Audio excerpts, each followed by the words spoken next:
अच्छा जी, बिस्मिल्लाहिर्रहमानिर्रहीम, अस्सलाम वालेकुम।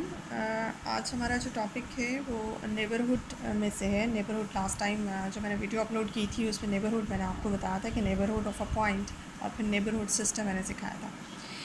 अब उसी नेबरहुड के टॉपिक में से एक बहुत इंपॉर्टेंट थ्योरम है जिसका रिज़ल्ट बहुत ज़्यादा यूज़ होता है जगह जगह, तो मैंने सोचा कि मैं इस थ्योरम को आपको प्रूफ करके दिखा दूँ। तो इस थ्योरम का प्रूफ जो है वो हम करते हैं। इस थ्योरम की स्टेटमेंट देखते हैं। A subset of a metric space is open if and only if it is the neighbourhood of each of its point.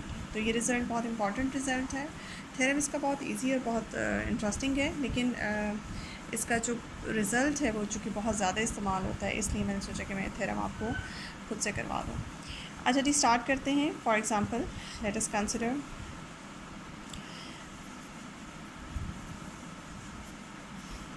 a subset A of X where xt is a metric space. A आपने कोई subset ले लिया and let A is open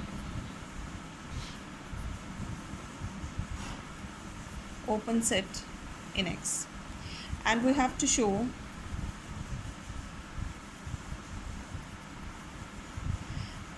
that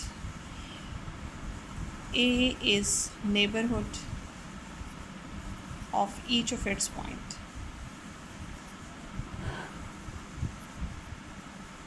ठीक है।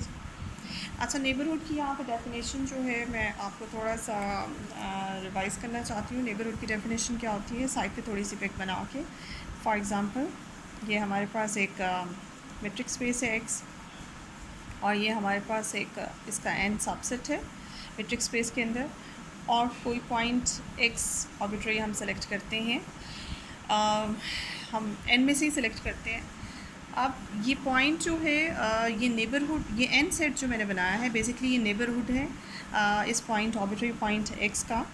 अगर आपको एक open set मिल जाए इस तरह का, ये यू ओपन सेट है जो कि एक्स और एन के दरमियान है। इसको लिखते ऐसे हैं कि if for x there exist in open set u that is contain in n, then n is the neighbourhood of x. ठीक है, n is neighbourhood of x. अब ये जो रिलेशन होता है, ये मैंने साइड पे लिख दिया, ये रिलेशन होता है किसी पॉइंट का नेबरहुड कोई सेट कैसे बनता है अगर उस पॉइंट और सेट के दरमियान आपको एक ओपन सेट मिल जाए। ठीक है जी।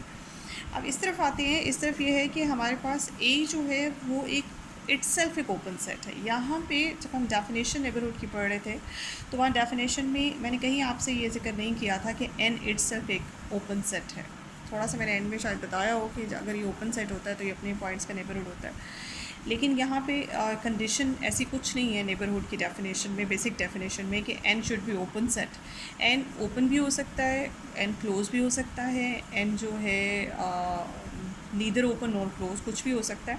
बहरहाल किसी भी पॉइंट का अगर एन नेबरहुड बनना चाहता है तो उसके लिए एन और उस पॉइंट को ये कंडीशन जो है वो सेटिस्फाई करना होगी।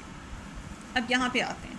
यहाँ पे मुझे ये शो करना है कि ए जो है वो अपने ही हर पॉइंट का नेबरहुड है। अगर ए अपने ही हर पॉइंट का नेबरहुड है, it's mean to be this कि इसके लिए मैं फिगर ऐसी बनाऊँगी कि ये मेरे पास, ये तो मैंने आपको डेफिनेशन समझा दी ना, ऐसे इसको साइड पे कर लिया।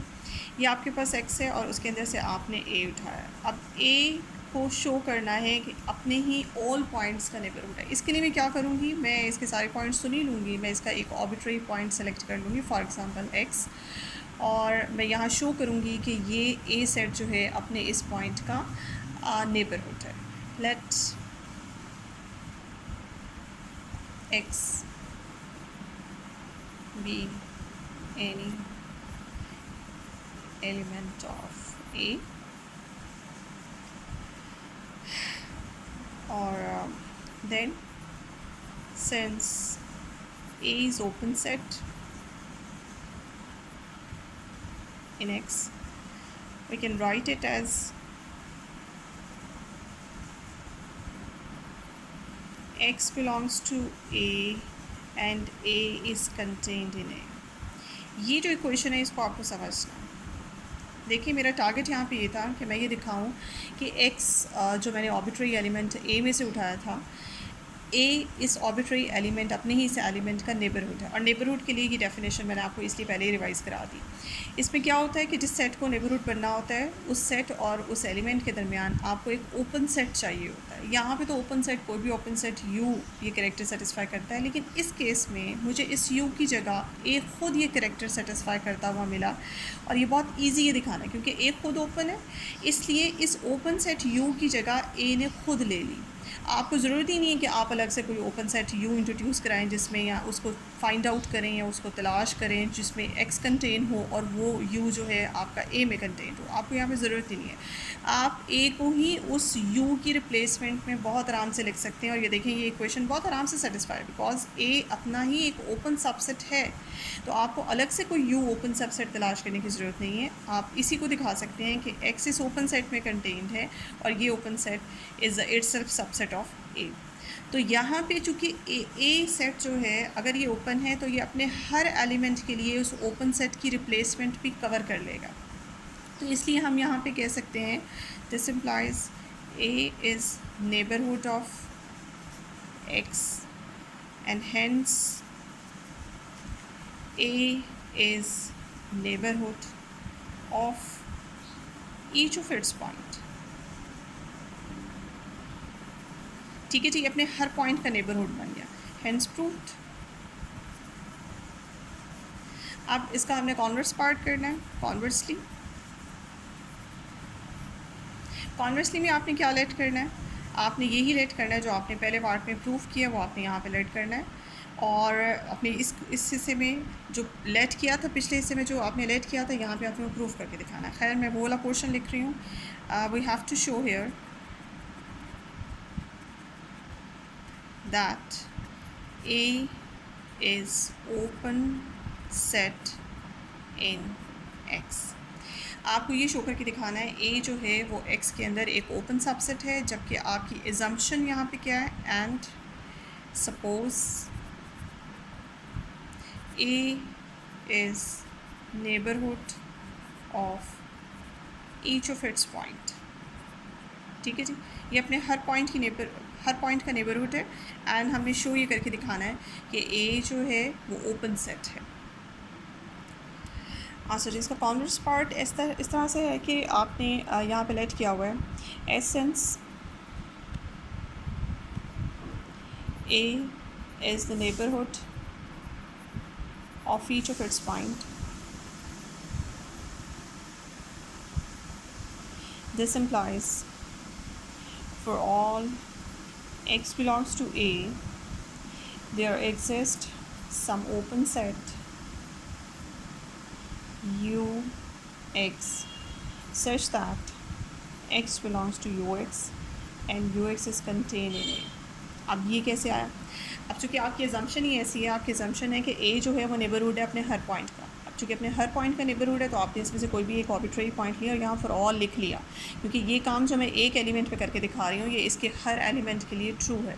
आपने इसका एक एलिमेंट उठाया और आपने कहा चूँकि ये ए नेबरहुड है इस एक्स का, दैट्स वाई उसके करस्पॉन्डिंगली यहाँ एक ओपन सेट ज़रूर ऐसे एग्जिस्ट करेगा कि जिसमें एक्स कंटेन है और वो ओपन सेट ए में कंटेन करता है। ये कैसे? ये मैंने क्या किया है, ये मैंने डेफिनेशन ऑफ नेबरहुड को सेटिस्फाई करवाया है। ठीक है जी, ये नेबरहुड की डेफिनेशन को मैंने सेटिस्फाई करवा के दिखाया है यहाँ पे।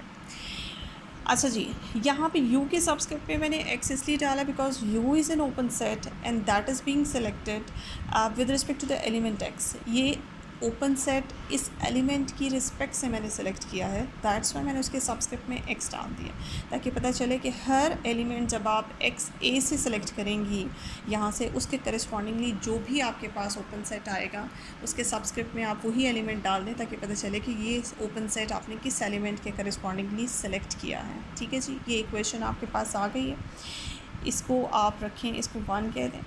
अब हमने कहाँ जाना है? हमने जाना है इस तरफ के we have to show that A is open set. अगर आपको ओपन सेट की डेफिनेशन याद नहीं है तो मैं आपको थोड़ा सा रिमाइंड करा दूँ कि ओपन सेट की डेफिनेशन कैसे होती है। फॉर एग्ज़ाम्पल, ये आपके पास एक मेट्रिक स्पेस है और ये आपके पास एक सेट ए है, और यही सेट अगर हमने इस सेट को ओपन सेट दिखाना है तो इस सेट के अंदर पाए जाने वाले हर एलिमेंट को ये काम करना होगा जो मैं नीचे लिखूँगी.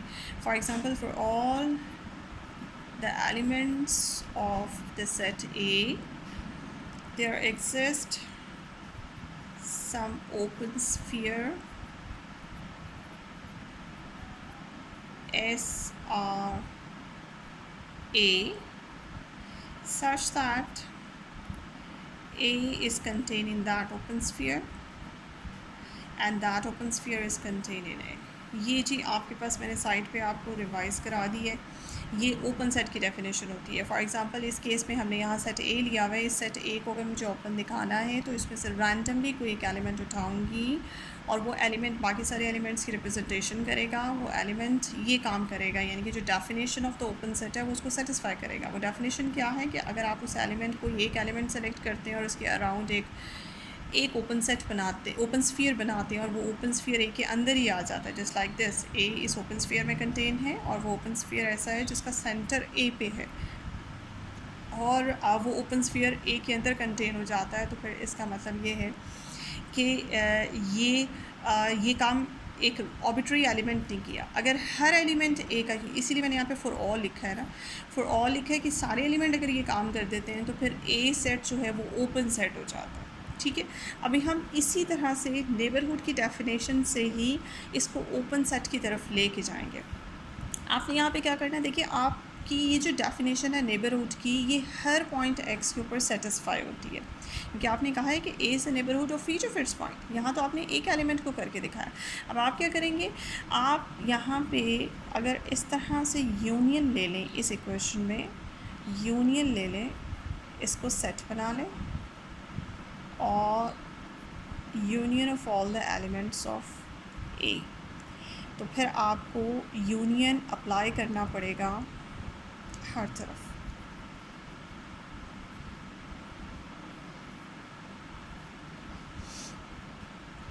यहाँ यूनियन अप्लाई करने का कोई फ़ायदा नहीं होगा, बिकॉज़ अगर मैं फॉर एग्ज़ाम्पल यहाँ यूनियन अप्लाई कर भी देती हूँ इस तरह से,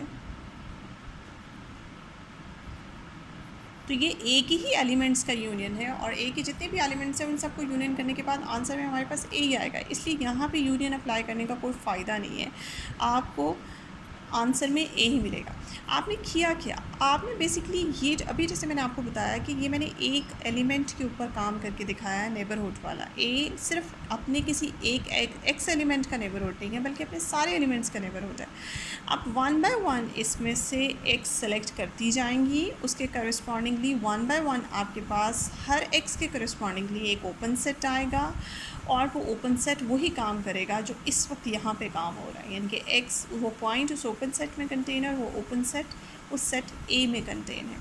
आपने फॉर एग्ज़ाम्पल आपके पास ए सेट के अंदर 50 एलिमेंट्स हैं. फॉर एग्ज़ाम्पल यहाँ हम सपोज़ करें कि हमारे पास ए सेट के अंदर 50 एलिमेंट्स हैं.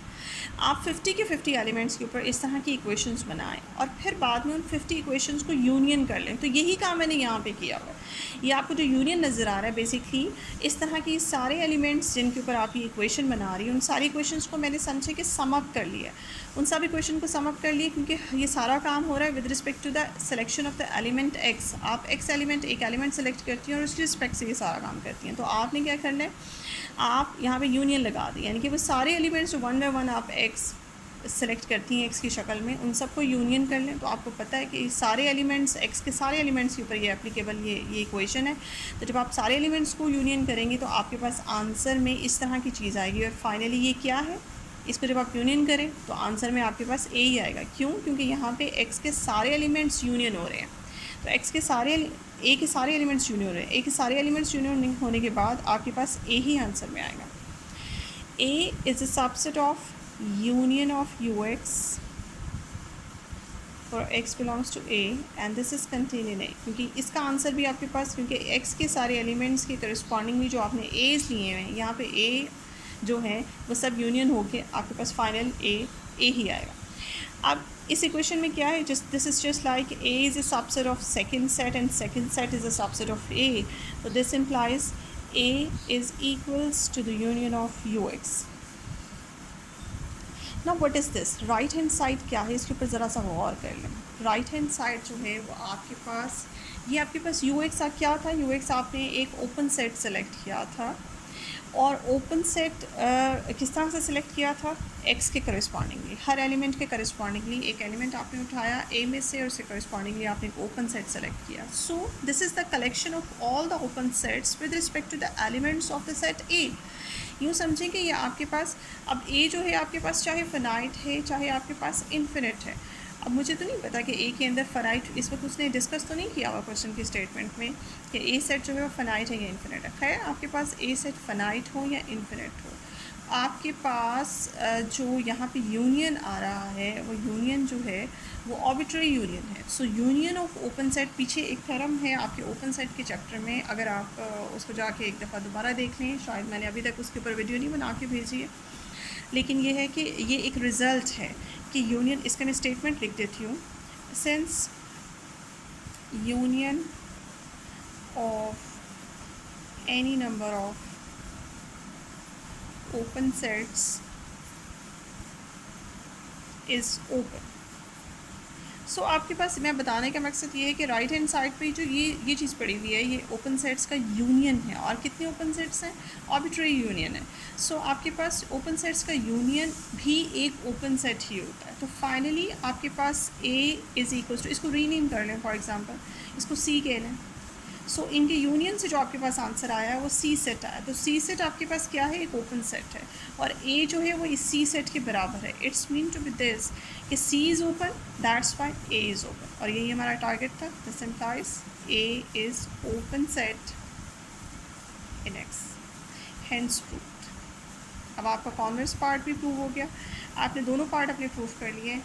सो इसको, इस रिज़ल्ट को अपने याद रखिएगा, क्योंकि ये रिज़ल्ट जो है वो आगे जाके बहुत जगहों पे इस्तेमाल होता है। सो प्लीज़ अगर ये वीडियो देख रहे हैं तो आपने इस वीडियो को लाइक करना है और मेरे चैनल को सब्सक्राइब ज़रूर करें, ताकि आपको हर अगली आने वाली वीडियो जो है वो उसका नोटिफिकेशन मिल जाए। Thank you so much.